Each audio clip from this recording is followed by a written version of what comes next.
CHAPTER V Part I of American Men of Action by Burton Egbert Stevenson. Is in the public domain. By William Tomcho. Statesman. Part I. If one were asked to name the most remarkable all around genius this country has produced, the answer would be Benjamin Franklin, whose life was perhaps the fullest, happiest, and most useful ever lived in America.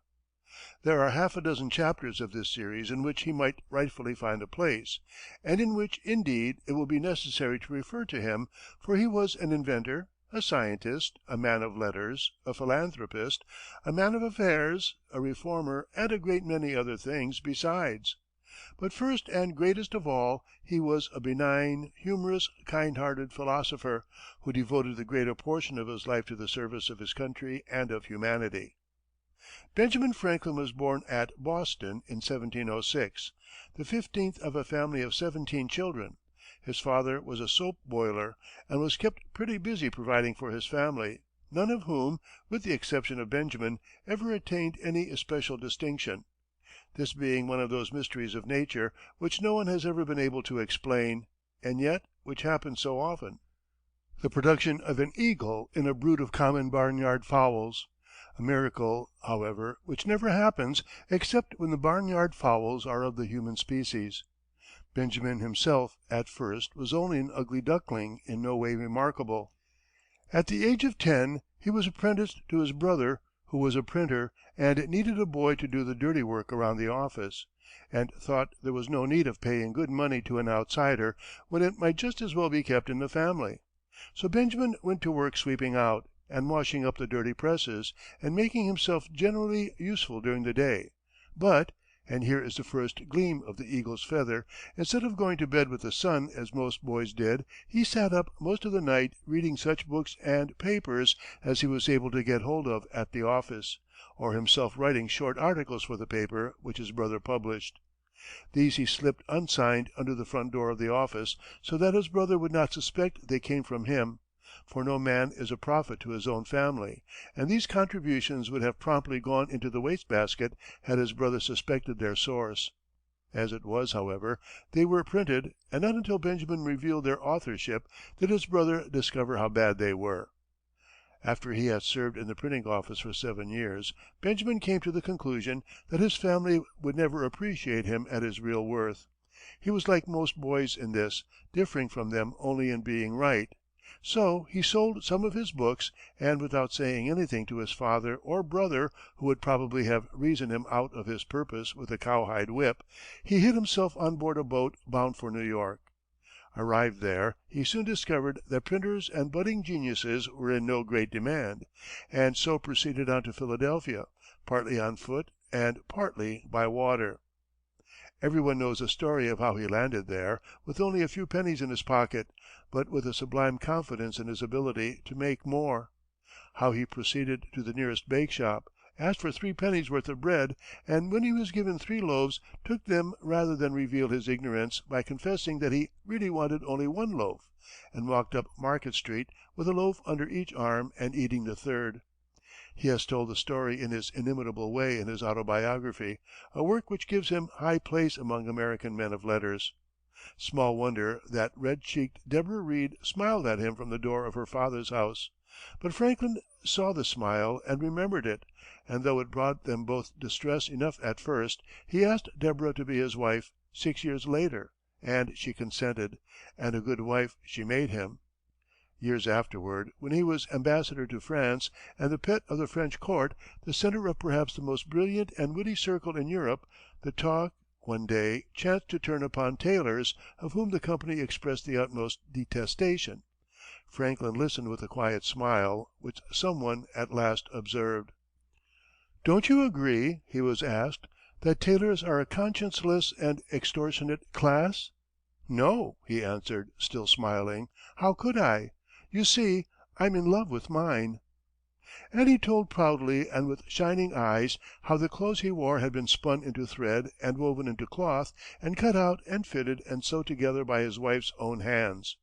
And it was no doubt Deborah he had in mind when he said, "God bless all good women who help men to do their work." The young adventurer had no difficulty in finding employment as a printer, for printers were in demand in that Quaker city.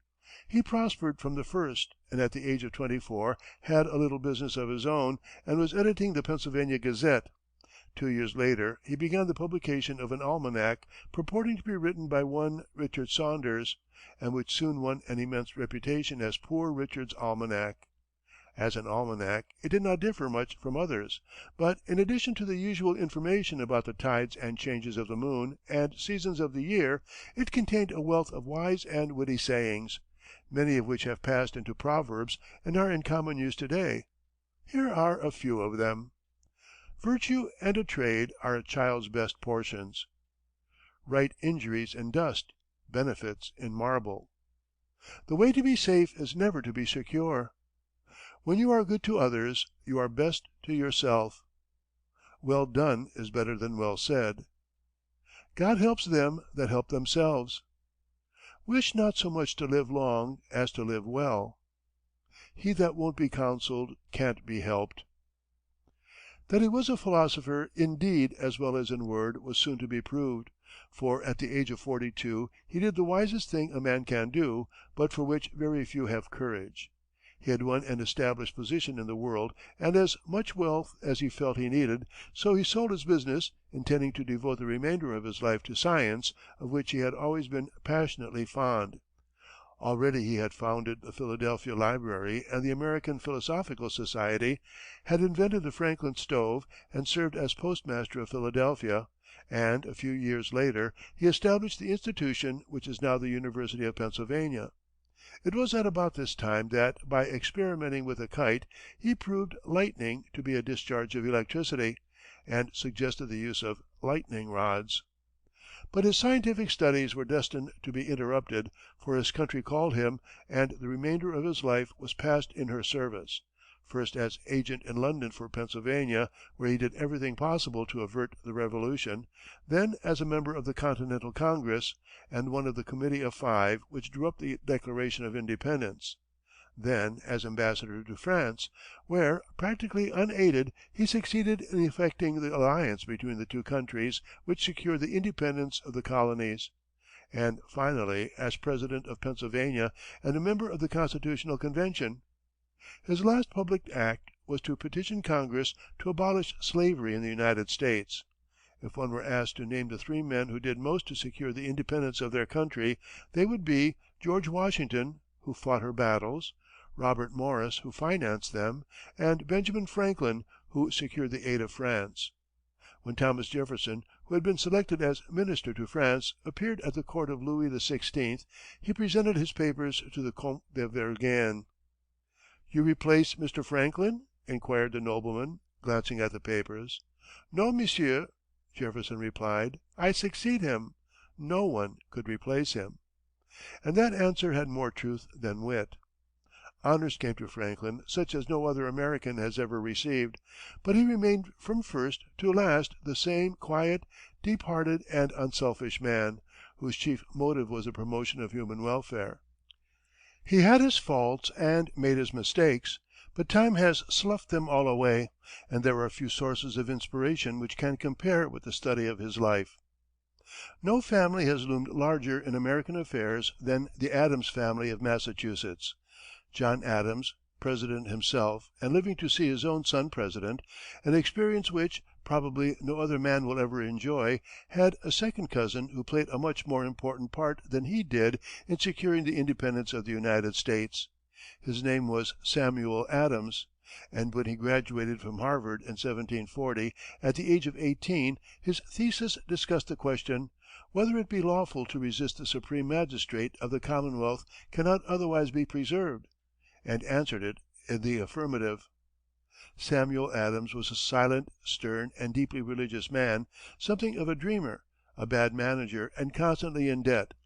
But he was perhaps the first in America to conceive the idea of absolute independence from Great Britain, and he worked for this end unceasingly and to good purpose. The wealthy John Hancock was one of his converts, and it was partly to warn these two of the troops sent out to capture them that Paul Revere took that famous ride to Lexington on the night of April 18, 1775. A month later, when General Gage offered amnesty to all the rebels, Hancock and Adams were especially excepted. It was Samuel Adams who, perceiving that Virginia was apt to be lukewarm in aiding a war which was to be fought mostly in the North, suggested the appointment of Virginia's favorite son, George Washington, as commander in chief of the American army, and who seconded the motion to that effect made by John Adams. He lived to see his dream of independence realized, and his grave in the old Granary burying ground at Boston is one of the pilgrimage places of America. With his name that of John Hancock is, as we have seen, closely associated. The worldly circumstances of the two were very different, for Samuel Adams was always poor, while John Hancock had fallen heir to one of the greatest fortunes in New England. He was only 27 at the time, and his fortune made a fool of him, as sudden wealth has a way of doing. It was at this time, being young and impressionable, he met Samuel Adams, a silent and reserved man, 15 years his senior, and regarded by his neighbors as a harmless crank. But there was something about him which touched Hancock's imagination, and touched his pocketbook, too, for about the first thing Adams did was to borrow money from him. Hancock was no doubt glad to lend the money, for he had more than he knew what to do with, and spent it in such a lavish manner that he was soon one of the most popular men in Boston. So, when one of his ships was seized for smuggling in a cargo of wine, all his friends and employees got together and paraded the streets, and a lot of boys and loafers joined them, for drink was flowing freely, and pretty soon there was a riot, and the troops were called out and fired a volley and killed 5 men, and the rest of the mob decided that it was time to go home, and went. And that was the Boston Massacre about which you have heard so much that it would almost seem to rank with that of St. Bartholomew. But, as the Irishman remarked, the man who gets his finger pinched makes a lot more racket than the one who gets his head cut off, and the Boston Massacre, for all of the hullabaloo that was raised about it, was merely an insignificant street riot. No doubt Samuel Adams did his full share in fanning that little spark into a conflagration. For Adams had acquired great influence over Hancock, and that vapid young man was fond of being seen in the company of the older one. Adams was anxious to secure Hancock for the Revolutionary cause, and soon had him so hopelessly entangled that there was no escape for him.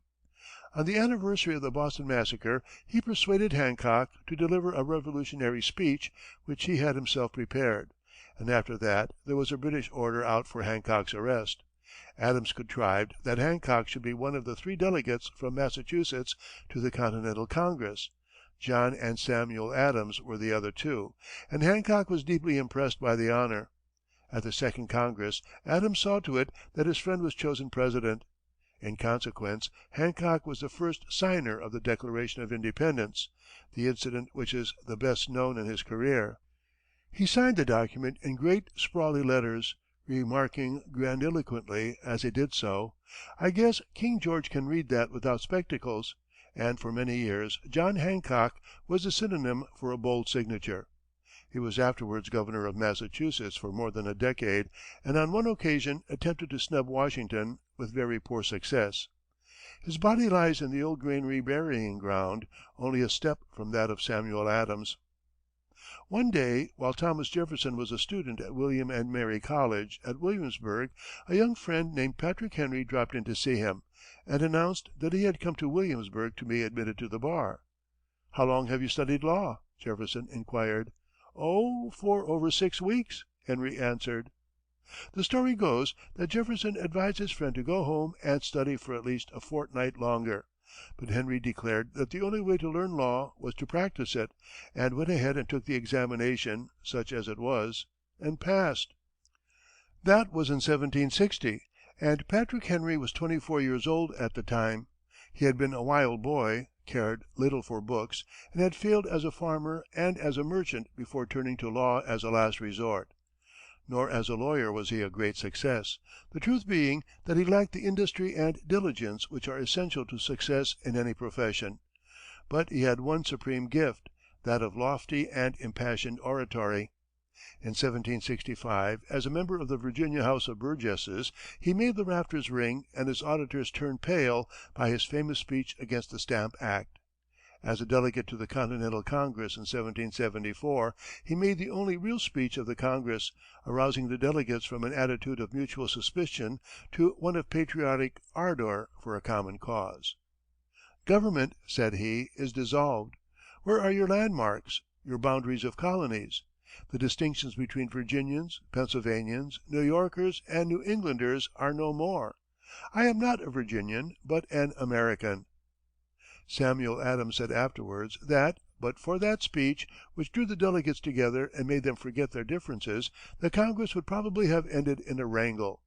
And a year later, again in Virginia, in defense of his resolution to arm the militia, he gave utterance to the most famous speech of all, starting quietly with the sentence, "Mr. President, it is natural for man to indulge in the illusions of hope," and ending with the tremendous cry, "I know not what course others may take, but as for me, give me liberty or give me death." That was the supreme moment of Patrick Henry's life. He did a great work after that, as member of the Continental Congress, as commander in chief of the Virginia forces, and as governor of the Commonwealth, but never again did he come so near the stars, as indeed a few men ever do. Chapter 6 Recording by William Tomcho